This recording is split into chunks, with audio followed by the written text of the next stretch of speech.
Failure is the gift, it's the fuel, it's the fire if you frame it right. I used to think leadership lived in boardrooms, not locker rooms, until I became a dad. That's when I learned the hardest and the holiest form of leadership happens at home. In the in between moments that never make a highlight reel, this training is about trading worry for presence, pressure for patience, and performance for purpose. We will reframe parenting from something to manage into a mission to model, attention over accumulation, consistency over complexity, and love that can't be outsourced or recreated with AI. If we trust that future solutions will emerge, we can stop fixating on tomorrow's what ifs and I will be happy wins and pour our best energy into the only window our children actually experience the now, shortening that distance between I am and this is what I want people to think I am. The first lesson and advice I wish I would have received as a parent, as I'm coming to the end of the younger age child as a parent, you never stop being a parent, by the way, is the equation that parenting equals leadership. Leadership, as I mentioned, in the boardrooms and the locker rooms is temporary. Leadership, as I mentioned, at home is eternal. It's infinite. If we let the interference and the worry about the future steal today's presence, we'll miss the only window our children actually experience, the now. So many fathers obsess over college costs and career paths. They snap at our 7-year-old children during bedtime, trading connection for control and missing the moments that actually shape their character. Strategic foresight is useful, but paralyzing anxiety blocks the decision that builds trust. Believe that the future solutions will emerge because they already exist. We need to focus in on shortening the distance of resistance between us, and our children, and all of us, and our infinite source of information, intuition, intelligence, and inspiration. Let this belief free us to act with intention today, to do, say, think, feel, and believe, to not be an ignorant, arrogant person basing our decisions and our advice off of fear.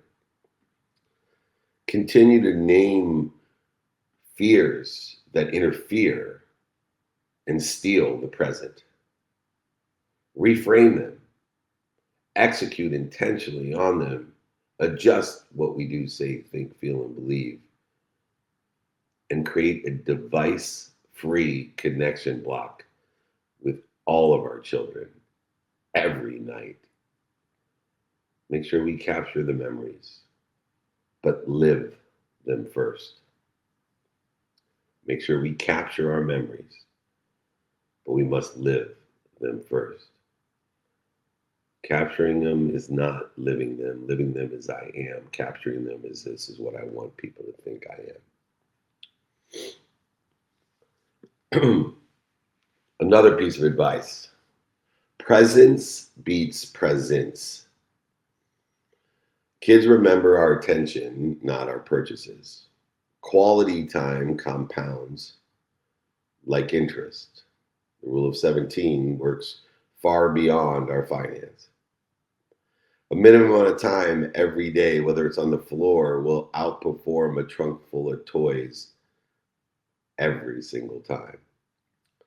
Presence will create the highest ROI in identity and security, in ability and capability of diminishing, dissolving, and disappearing the interference that our children put between them and their potential.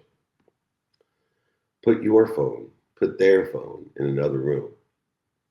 Set a minimum amount of time of undistracted kids' choice block. Quote unquote, it's the kids' choice time. A minimum amount of time, 7 days a week, undistracted. Remember, within the context of our first lesson, parenting is leadership, presence is important. Number one, presence beats our present that we get. The second lesson or advice I wish I would have received: you can't outsource love. You can't outsource love. I see it so many times today. We're so conditioned to have our VAs and our outsourced and our AIs and every single thing that we can replace capability with. Well, one capability that is not replaceable is love. Our mentors, our coaches, our teachers will add value, but our voice becomes their self-talk. Our voice is what they catch, not what we teach. Our actions is what they catch, not what we teach. My mom taught me through what I caught. I still, till the day my mom passed, didn't listen to my mom, but I watched her. And I caught all of the encouragement in the tough moments. It wasn't the teachers and coaches and mentors. It was my mom that helped me catch the enjoyment of the consistent, persistent pursuit of my potential. We can delegate our logistics, but delegation belonging is not. Delegation will separate us, will create interference from. So make sure that the visiting time is not delegated, the presence time is not delegated, only the logistics. Make sure that we record and capture, as I mentioned, the I am proud of you because, I love you because, I always have your back because messages that they can replay, or you tell them in whatever capacity you can each and every day that I love you, I'm proud of you, and I always have your back. You cannot outsource love or replace it as a parent. Third lesson: patience is the real superpower of parenting. Patience is the real superpower of parenting. Markets and children both grow in seasons, not seconds. Things grow in seasons, not seconds. Correcting reading struggles that a child may have gently over weeks, months, and years will build a comfortability and a confidence. Rushing a child to learn, to play, to live will break it. Patience signals confidence and safety, not fear. Patience signals and accelerates your child's growth. Replace the words like, hurry up, can you come here, with take your time. I got you, I'm with you, let's do this. Take your time is a powerful piece of advice I wish I would have received of being a parent, because patience is the real superpower. The fourth lesson is one I teach but wish I would have utilized as a parent, and it's consistency creates safety. Notice how so many of the pieces of advice evolve around this idea of being ignorant, arrogant as a parent. And what do I mean by that is that there's two types of people. There's humble people that don't know what they don't know, but let you know what they don't know. So those people are humble, ignorant people. And then there's those arrogant, ignorant people, these people that pretend like they know what they don't know, uh, and they will go ahead and create fear. They'll attack you, or at least create fear as well. So the two types of people, the ignorant, humble people and the ignorant, arrogant people, in the ignorant, arrogant people, there's two types of people as well. There's the obvious and the non obvious. The obvious, ignorant, arrogant people are the ones that say stupid shit to you, right? Oh, you stole gratitude. Oh, that's nice. You're an idiot. They call you names. They separate us, but they're obvious. They protect you, promote you, love and perfect you, because anyone that listens to them, you want one in your spheres of influence, in your frequency, in your neighborhood. But the most dangerous in the context of creating safety are parents, people we love the most. Because as a parent, this advice that consistent creates safety, and safety by itself, it allows us to be honest and allow our child to grow, because we are not projecting our ignorant arrogance advice based out of fear on our children. See, the problem with being a parent is you are more afraid for your child than they are for themselves. So the advice that you give your child, the advice you give your child is based out of fear. When you give advice that's based out of ignorance and fear, they are not feeling safe. So when you tell your kid, go to college, take this test, you got to do this. No, you don't.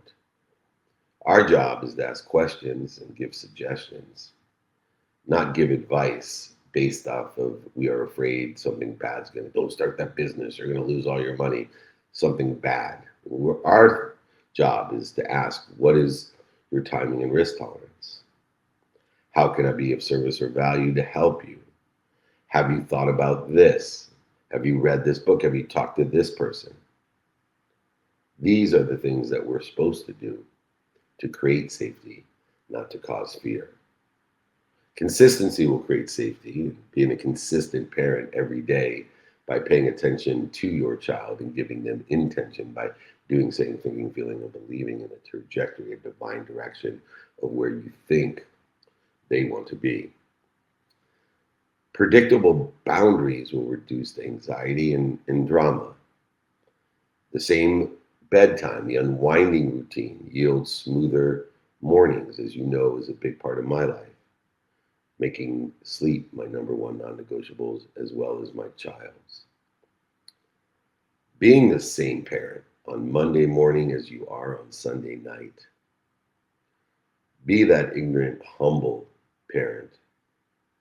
Try to be as consistent for them so they can have the consistent, persistent pursuit without interfering with anxiety, fear, worry, anger, depression. Go ahead and choose one boundary and enforce it. And enforce it in a kind manner, in the exact same way for 30 straight days. I would suggest starting with gratitude by asking your children to say thank you before they go to bed and when they wake up. Consistency will clear the interference and create safety, confidence, and comfortability in our children's lives, as well as our elderly parents. The fifth lesson in parenting advice I wish I would have received: model it, don't preach it. Man, I'm a great preacher. Thought I was a great teacher. Thought I was a great parent. I wish I was a great modeler. Children will watch us. They will catch us. If we preach, they will turn us off. Earlier, Julie talked about the ability and frustration she has of what I call waiters, right? There's these listeners out there, that the interrupters, they interrupt you. Then you have these waiters, people who wait to tell you what they think. And then there's those people that model it, not preach it. Children will copy our habits, not your lectures. Reading parents raise readers more than rule making parents. Rule making parents can actually create rule breaking children. Be a reader, not a rule maker. Your standards become their ceiling. It's like a meaning of their past. The meaning of our past is what limits our future through the idea that it limits our self image, and so does our standards. So allow the expansive nature of our standards, our expectations to be managed within the context of modeling for them the possibilities, probabilities, and perspectives in their lives. Utilize visible habits like gratitude and reading and selling and AI and prayer and breath work daily with them nearby. My children know now, and I wish they would have knew, because I didn't have this advice then, what my non-negotiables are every day. I modeled it. A minimum of 7 hours of my sleep, including an unwinding routine. A minimum of an hour a day on my health. A minimum amount of time, an hour a day with my family and relatives. A minimum amount of time on my finance. Every day, 7 days a week. A minimum amount of time on my faith, on the study of relativity and the study of time. Giving them tools to be gracious, forgiving, accountable, and inspired. Model it, don't preach it. The sixth piece of advice I have for being a parent is failure is a gift, only if you frame it right. You know, I have the term dummy tax. It's a way that I frame failure. It becomes an investment in myself, protecting, promoting, loving, and perfecting them from struggle steals their resilience. This is how we become stronger. We have to let them know without your body, there would be no pain and no struggle, but you were given a body and it's here to learn lessons. And the way that you learn lessons is through mistakes. Look at my hat. I am made from mistakes. It is through these mistakes that we will remember, and recollect every lesson that there ever was. But we have to realize, even in the context of made from mistakes, that we, in that context, will forget every lesson we've ever learned. So we're given a body, and the body causes struggle and pain. And the way we get rid of struggle and pain is within every struggle and every pain is a solution. And there's a lapse of time between the struggle and the pain that the body causes and that solution. That lapse of time resolves us in a resolution, a resolution. And it's the lessons and the mistakes that have come from those mistakes that allows us to grow, learn, expand, to get to where we want to be or better under the context of what I have, the 1,000 rule training, which I can send to all of you, where the 1,000 steps to get to where you want to be. Inherent is this failure is the gift, it's the fuel, it's the fire, if you frame it right. Letting them lose, not giving participation trophies, letting them lose and then reflecting, learning will build grit and it will build humility. Pain without the shame becomes wisdom. Pain without the blame becomes wisdom. Pain without the justification becomes wisdom. You're given a body. It creates struggle and pain. The resolution is inside that struggle and pain that already exists, and it's just a lapse of time before you are aware of it. You will remind, remember, and recollect it, and forget it at any time. Pain without shame, blame, and justification will become wisdom. You are made from your mistakes. After a setback, ask your child, what did you do to be responsible? What did you do to attract this? What did you do to participate in this perception? And what did you learn from it? And what is our next step? And how can I be of service or value with that next step? You're made from mistakes. Failure is a gift if you frame it right. The seventh lesson and advice I wish I would have received is to be a parent. Is your marriage is the biggest part of parenting. Your marriage, if you are still married, is the biggest part. So don't become unmarried. How you treat your partner, and if you don't have one, how you treat others that are relative to you will train your children how to love and resolve conflict. It is the number one thing I got right unconsciously for the majority of my marriage. Luckily, I didn't have many children when they weren't very old in the first 7 years. I always say you're married or have 3 different marriages in your life. I'm lucky it's been the same person, only because of her grace. and probably have bad eyesight like the other Julie. Maybe it's common that Julie's have bad eyesight if they think we're beautiful. Handsome, I think she even said. That's amazing. Have respectful disagreements with others. Model your emotional regulation. Show them by your behavior how you respond to your reaction to fear. Because they are very afraid just like you. And the ego reacts to that fear with the need to be right, the need to be offended, the need to be angry, upset, anxious, frustrated, angry, depressed, and worried. So many suicides with children because there's no emotional regulation of teaching the response to that reaction. Teach them free will in your marriage, the free will to stop when you're in a disagreement with your spouse or partner. Stop. No matter what is coming through your head. Just the other day, I teach stop, drop, and roll for years. I teach the response to the reaction to fear for years.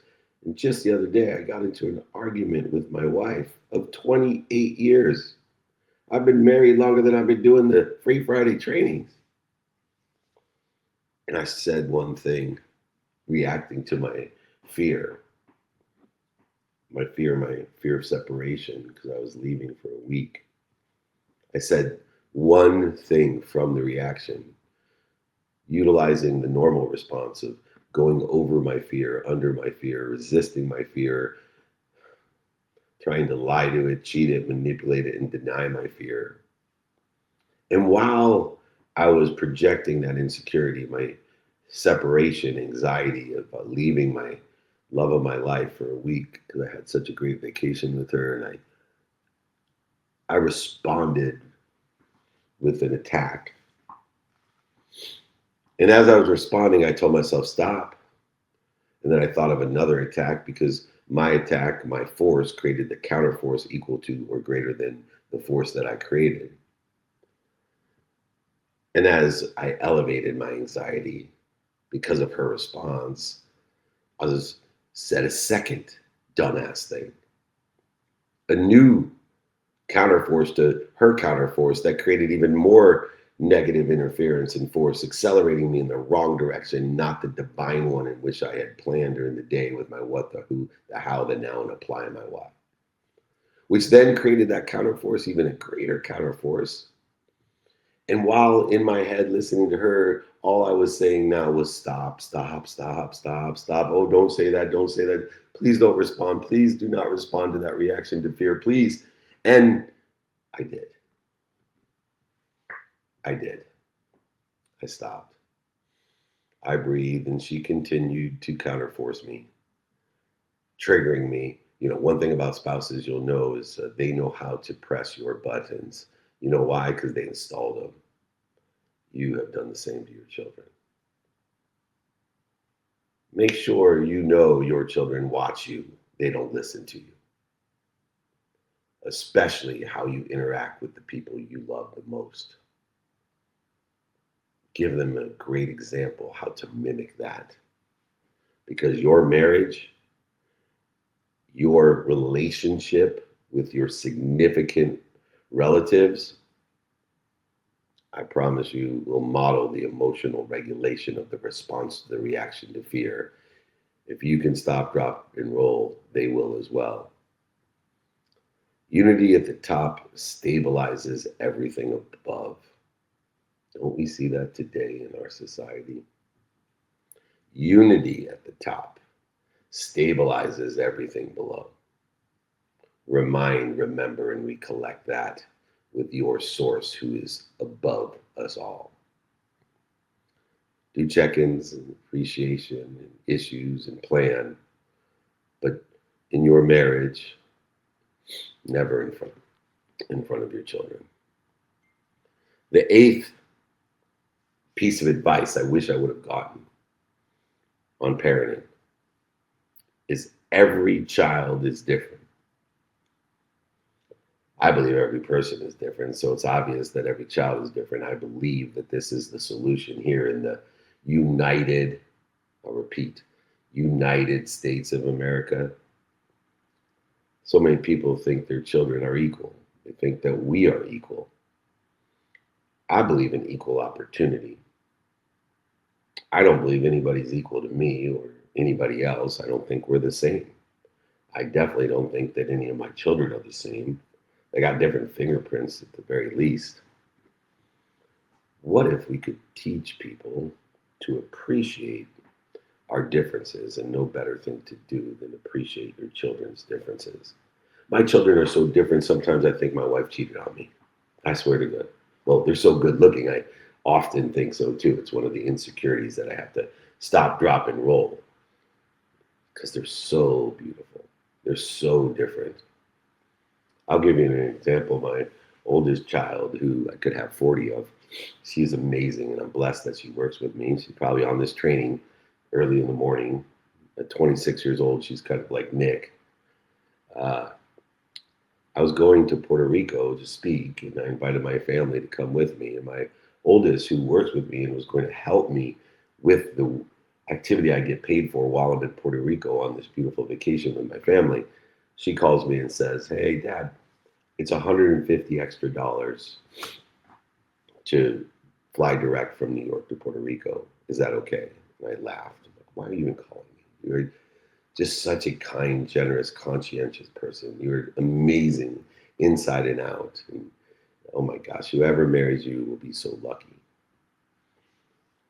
And then no more than 10 minutes later, my youngest daughter calls, who also is going to come to Puerto Rico. "Dad, it's only $1,200 more to fly first class." And I'm thinking every kid is different. I'm also thinking I pity the fool that marries this girl. But just joking, she's amazing as well, just more expensive.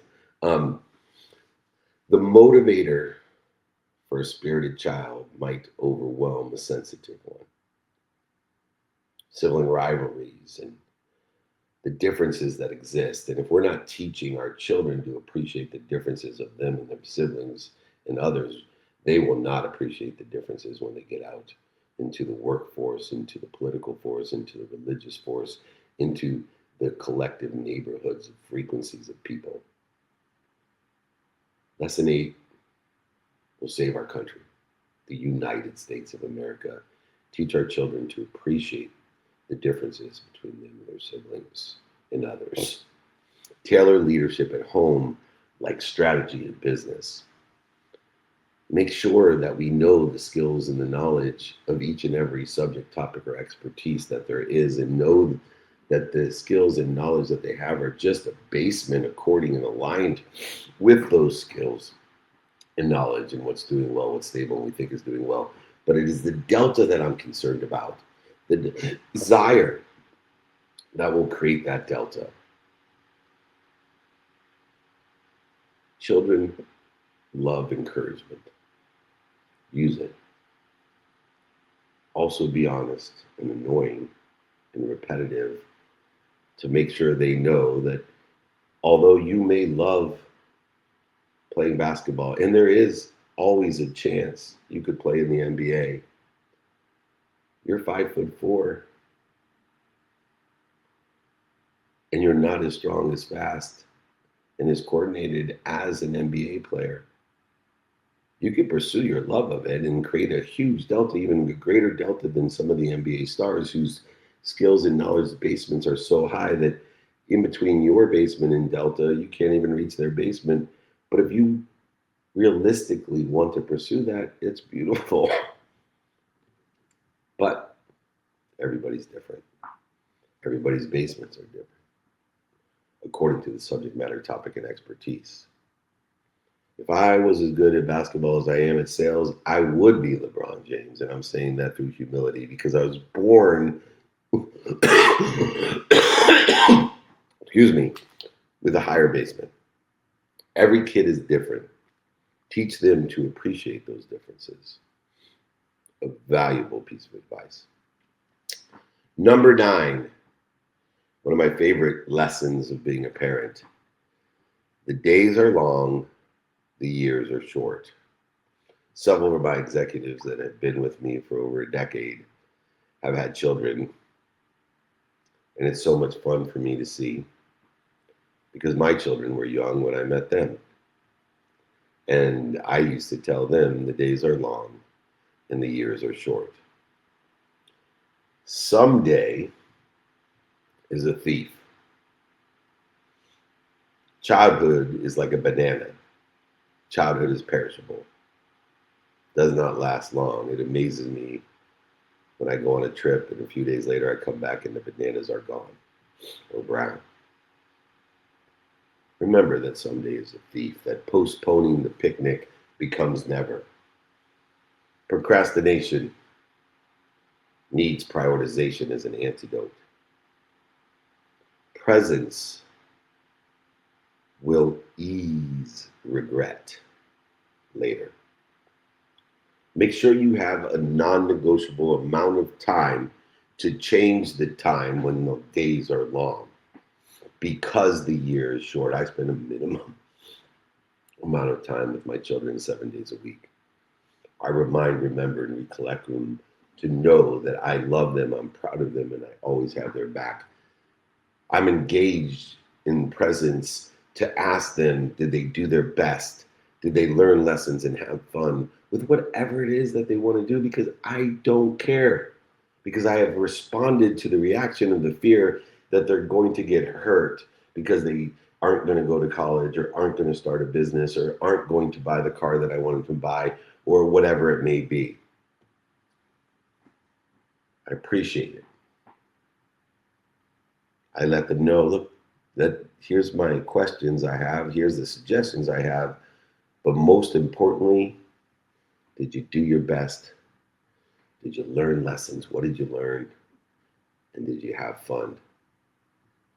That will allow the days to be enjoyable. And if they're enjoyable, we love long days that are enjoyable.